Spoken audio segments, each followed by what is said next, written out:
জয় মা, জয় মা, জয় মা। নমস্কার, আমি শ্রী শ্রী তান্ত্রিক ভার্গব আনন্দ তীর্থনাথ মহারাজ। আশা করি মা আদ্যাশক্তি মহামায়ের কৃপায় সকলে ভালো আছে। আমার ইউটিউব চ্যানেলে সকলকে স্বাগতম এবং আমার নতুন ফেসবুক পেজে সকলকে স্বাগতম। আমি আপনাদের সান্নিধ্যে বিশেষ একটি বিদ্যা নিয়ে হাজির হয়েছি। শুকনো লঙ্কা পোড়ানোর মাধ্যমে দূর থেকে মারাত্মক একটি বশীকরণ বিদ্যা প্রয়োগ। যদি আপনি কোনো রমণীকে ভালোবেসে থাকেন, সেই রমণী যদি আপনার ভালোবাসা প্রত্যাখ্যান করে অন্য পুরুষের সাথে সম্পর্ক তৈরি করে, তাকে যদি আপনার জীবনে ফিরিয়ে আনতে চান, ফিরিয়ে এনে যদি তাকে আপনি বিবাহ করতে চান, তবে আপনি এই বিদ্যাটি প্রয়োগ করে দেখতে পারেন শেষবারের মতো। একটি মারাত্মক একটি বিদ্যা। এই বিদ্যার প্রয়োগে ঝাল পোড়ালে যেরকম দুর্গন্ধ বের হয় এবং ঝালের একটা যে তীব্র একটি গন্ধ, ওই ঝাল যেভাবে পুড়বে ঠিক তেমনভাবে কাঙ্ক্ষিত ব্যক্তি আপনার ভালোবাসার জন্য ছটফট ছটফট করবে। এটি পরীক্ষিত একটি বিদ্যা, পরীক্ষিত কর্ম, খুবই প্রভাবশালী একটি মারাত্মক একটি বিদ্যা। আর যদি সঠিকভাবে প্রয়োগ করতে পারেন, সেই কাঙ্ক্ষিত ব্যক্তি কাজ করার সঙ্গে সঙ্গে আপনার ভালোবাসায় পাগল হয়ে যাবে, একদম ছটফট করা ধরবে। মারাত্মক কর্ম, কিন্তু অপকাজে গিয়ে ব্যবহার করবেন না, আমার নিষেধাজ্ঞা থাকলো। আর যারা বিবাহ করতে চান কোনো পুরুষকে বা কোনো নারীকে, তবেই কাজ করবেন। তাছাড়া অকারণে কারোর জীবন নষ্ট করার জন্য বা টাইম পাস করার জন্য এই ধরনের বিদ্যা প্রয়োগ করবেন না, একবারে আমি নিষেধ করে দিলাম।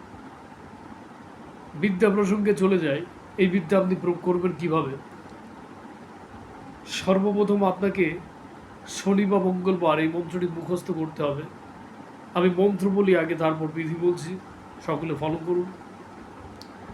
মন্ত্র বলছে, মরিচ পুড়ে ঝাল লাগে, অমুকের বুকে আগুনের ফাল লাগে, আমার প্রেমে ছটফট করিস যেমন, মরিচ আগুনে পুরিস, দোহাই লাগে কামাখ্যা মায়ের পচা রক্তের দোহায়, দোহাই লাগে মহাশ্মশানের চিতার আগুনের, যদি না আসিস সুইটে, তবে মহাদেবের হাড় চিবিয়ে খাস শয়তানের কবরে গিয়ে, নিজের রক্ত নিজে চুষিস। এ হচ্ছে মন্ত্র। মন্ত্রের যে পাওয়ার, মন্ত্রের যে কথা, শুনেই বুঝতে পারছেন যে কতটা প্রভাবশালী এবং কতটা ক্ষমতাপূর্ণ একটি মন্ত্র এবং এর প্রয়োগ কেমন হতে পারে।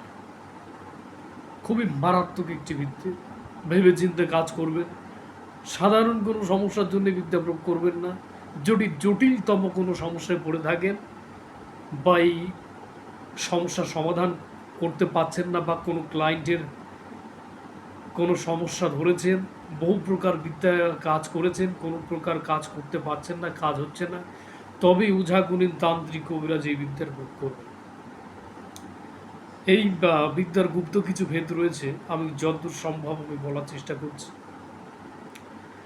এই যে শুকনো লঙ্কা, শুকনো লঙ্কা আপনাকে শনি বা মঙ্গলবার সূর্য যখন পশ্চিমে থাকে, সূর্যের রোশনি যে দোকানের দিকে পড়বে, সেই দোকান থেকে এক দামে আপনাকে শুকনো লঙ্কা কিনে নিয়ে আসতে হবে 7খানা। সেই 7খানা শুকনো লঙ্কা কিনে নিয়ে এসে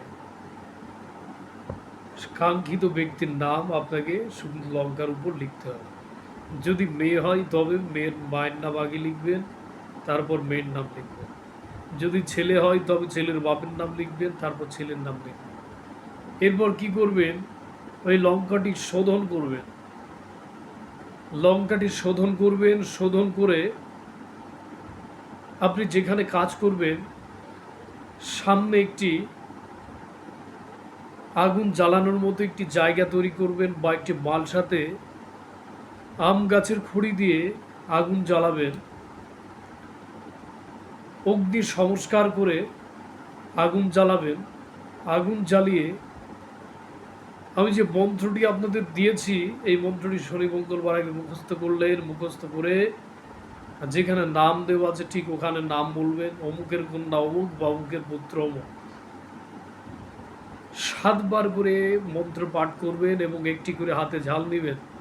সেই কাঙ্ক্ষিত ব্যক্তির রূপ মনে মনে চিন্তা করে একটি করে ফু দিবেন এবং ওই প্রজ্বলিত অগ্নিতে ওই লঙ্কাটি আপনি আহুতি দিতে হবে। এই কর্মটি কখন করবেন? ঠিক যখন রাত 12টা বেজে 1 মিনিট, ঠিক সেই সময় থেকে আপনাকে কর্ম আরম্ভ করতে হবে। তাহলে 7-7-49 বার মন্ত্র পাঠ করবেন এবং 7খানা শুকনো লঙ্কা আহুতি দেবেন। প্রতিবার 7 বার করে মন্ত্র পাঠ করবেন, একটি করে ফু দিবেন, অগ্নিতে ও লঙ্কাটি দিবেন চোখ বন্ধ করে, তার রূপ মনে মনে চিন্তা করে। এই কর্মটি করবেন কোন দিকে ফিরে? এই কর্মটি করবেন পূর্ব দিকে ফিরে, পূর্ব দিক। মাথায় একটি গামছা বেঁধে নেবেন বা কোনো একটা উত্তরীয় বা যে কোনো একটা বস্ত্র মাথায় বেঁধে নিয়ে গুরুকর্ম করে নিজের শরীর বন্ধ করে তবেই আপনি এই কাজটি করবেন। খুবই মারাত্মক একটি বিদ্যে।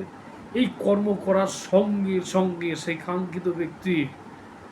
কাঙ্ক্ষিত ব্যক্তির শরীরের ভিতরে একটা জ্বালা পোড়া আপনার প্রতি ভালোবাসা সৃষ্টি হবে এবং আপনার কথা সে চিন্তা করতে বাধ্য হবে। সে নিজেও বুঝতে পারবে না যে তার কথা আমি কেন চিন্তা করছি। সেই ব্যক্তি আপনাকে ফোন করতে বাধ্য হবে। সে আপনার কথা ভেবে ছটফটানো শুরু হয়ে যাবে। এটি প্রয়োগ করা জিনিস, পরীক্ষিত জিনিস। প্রয়োগ করুন, অবশ্যই ফল পাবেন। এবং যদি কারোর বুঝতে অসুবিধা হয় আমার স্ক্রিনে দেওয়া নাম্বারে যোগাযোগ করবেন। যদি আমি ফ্রি থাকি অবশ্যই আপনাদের ফোন রিসিভ করে কথা বলা হবে। আবারও নতুন একটি বিদ্যা নিয়ে আপনাদের সান্নিধ্যে হাজির হব। ততক্ষণ ভালো থাকবেন, সুন্দর সুস্থভাবে জীবনযাপন করবেন। জয় মা, জয় মা, জয় মা। জগতের মঙ্গল সাধন কর্ম। জয় মা।